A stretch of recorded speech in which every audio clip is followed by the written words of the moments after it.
नमस्कार, मैं हूं विनीता शर्मा और आप देख रहे हैं न्यूज मंडे। 7 फरवरी सुबह 10 बजे के करीब रेनी के ऊपर ग्लेशियर फटने से जो जल सैलाब आया वो सैकड़ों जिंदगियों को अपने साथ बहा ले गया और इस क्षेत्र में कार्य कर रही एनटीपीसी और ऋषि गंगा विद्युत परियोजना भी पूरी तरह से तबाह हो गई और इस परियोजना में कार्य कर रहे मजदूर टनल के भीतर ही जिंदा दफन हो गए। कंपनी और प्रशासन की तरफ से रेस्क्यू अभियान में लापरवाही का आलम यह है कि आज 11 दिन बीत जाने के बाद भी टनल के भीतर से लोगों को निकाला नहीं जा सका है। इस तरह से उस टनल में रेस्क्यू का ऑपरेशन चल रहा है। हम तो ये मांग करते रहे कि उसके भीतर रेस्क्यू ऑपरेशन तेज होना चाहिए और उसके बाहर भी बैराज साइड पर और बाकी जगह रेणी में भी लोग जो दबे होने की आशंका है उनको खोजने का काम किया जाना चाहिए। तो वो तेज़ी कहीं नहीं दिखाई दी। वो तेज़ी नदारद है आपातकालीन स्थितियों में जो तेज़ी चाहिए। और जहाँ तक इस परियोजना का सवाल है तो इस परियोजना में इस तरह की निरंतर बाधाएं पैदा होती रही और इतने लोग ये साबित हो गया कि ये परियोजना जिस तरह से बन रही थी उसमें अधिकतम जो पानी आने की संभावना है, बाढ़ आने की संभावना है नदी में, उसका मुकाबला करने लायक स्ट्रक्चर, उसका मुकाबला करने लायक ढांचा इनके पास नहीं था। लिहाजा लोगों की ज़िंदगी के साथ जो खिलवाड़ हुआ है इसका दोहराव किसी सूरत में नहीं होना चाहिए और ये परियोजनाएं पूरे न केवल इस इलाके के लिए बल्कि पूरे उत्तराखंड के लिए खतरे का सबब हैं। नदियों को नष्ट कर रहे हैं, लोगों की ज़िंदगी के साथ खिलवाड़ हो रहा है, तो इसलिए इन परियोजनाओं को बंद होना चाहिए। इन विद्युत परियोजनाओं ने किसी भी सुरक्षा मानकों को पूरा नहीं किया था। न इनके पास कोई अलार्म सिस्टम था, न ही इनके पास सीसीटीवी की व्यवस्था थी। पूरी तरह से जो निर्माणदायी कंपनी है एनटीपीसी को मानेंगे, क्योंकि 2013 की आपदा के बाद जो रवि चोपड़ा कमेटी बनी उसने ये सारे सुझाव दिए थे कि इन परियोजनाओं से, क्योंकि इस पहाड़ को खतरा हो सकता है, इसमें ये मानक अपनाए जाने चाहिए। अब तो देख रहे हैं कि यहाँ सुरक्षा के जितने प्रबंध होते हैं उन सबको जो है दरकिनार किया गया।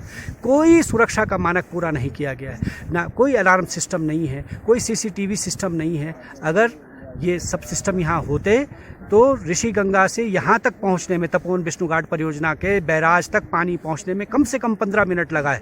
उस 15 मिनट में 150-200 लोगों को सायरन बजा करके बाहर बुलाया जा सकता था, इन जिंदगियों को बचाया जा सकता था। लेकिन यहाँ कोई अलार्म सिस्टम, कोई सुरक्षा की व्यवस्था ना होने के कारण हम लोगों ने, एनटीपीसी ने इतने लोगों की हत्या कर दी। तो मांग करना चाहते हैं इनके ऊपर जो है पहले तो सरकार को जो आपराधिक लापरवाही का मुकदमा इनके ऊपर दर्ज करना चाहिए और अगर सरकार नहीं करती है तो हम जो जोशीमठ के लोग हैं, जोशीमठ के नागरिक हैं, अपने लोगों के जो इन्होंने हत्या कर दी हमारे लोगों की, उसके खिलाफ हम सर्वोच्च न्यायालय में जाएंगे और मांग करेंगे कि इनके ऊपर आपराधिक लापरवाही का मुकदमा दर्ज हो।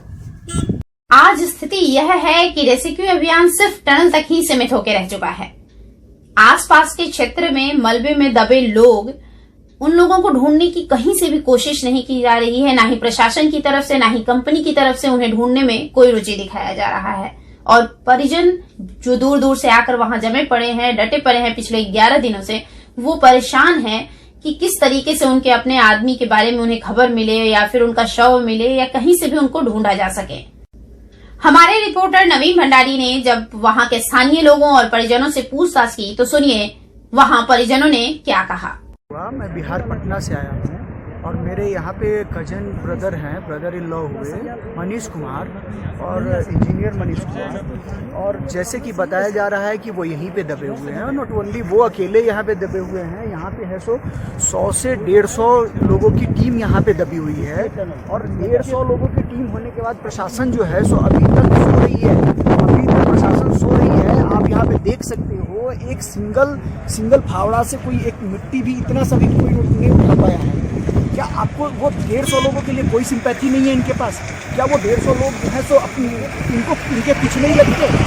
उन 150 लोगों ने भी इनके लिए जो है सो यहाँ पे काम किया है और आज भी यहाँ पे लोग सो रहे हैं। उनका कम से कम यहाँ पे डीएम आए हैं, उन्हें ये भी नहीं पता है कि यार कैसे इनको साफ करना है, कैसे इनके जो आगे में हम लोग सारे लोग जो है सो सोचते हैं कि हमारे लिए एक अच्छी सरकार है, हम कुछ भी करेंगे, हमारी मदद करेंगे। लेकिन यहाँ पे जो है अगर कहीं कुछ हुआ रहता है, एक मंत्री के बेटे यहाँ पे फंसे हुए रहते तो आज पता चलता है कि यहाँ पे इंडियन आर्मी यहाँ पे घुसी हुई है, सारे लोग यहाँ पे घुसे हुए हैं काम करने के लिए। लेकिन यहाँ पे एक भी आदमी यहाँ पे नजर नहीं आ रहा है कि जो इस पार्टिकुलर लोकेशन में काम करे।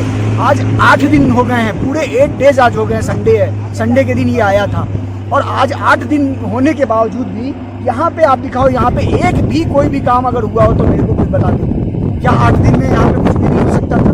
मेरा एक ही 2 सवाल है यहाँ पे, बहुत बड़ा सवाल नहीं है। हमें हमारे परिजन जो हैं, ठीक है, वो मृतक हो गए होंगे यहाँ पे फंस के, लेकिन एटलीस्ट वहाँ पे आप मेरे को उनका बॉडी तो दे सकते थे ना निकाल के।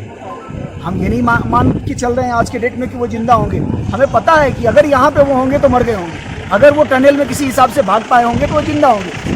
तो हमें जो है सो बस हमारी भावनाओं को समझना चाहिए सरकार को, हमारी भावनाओं को, यहाँ की सरकार को, उत्तराखंड की सरकार को समझनी चाहिए। हम लोग 1600 किलोमीटर यहाँ ट्रैवल करके आए हैं और करीब 8 दिन से यहाँ पे डेरा डाले हुए हैं कि कुछ हमारे लिए हो, कुछ हो यहाँ पे।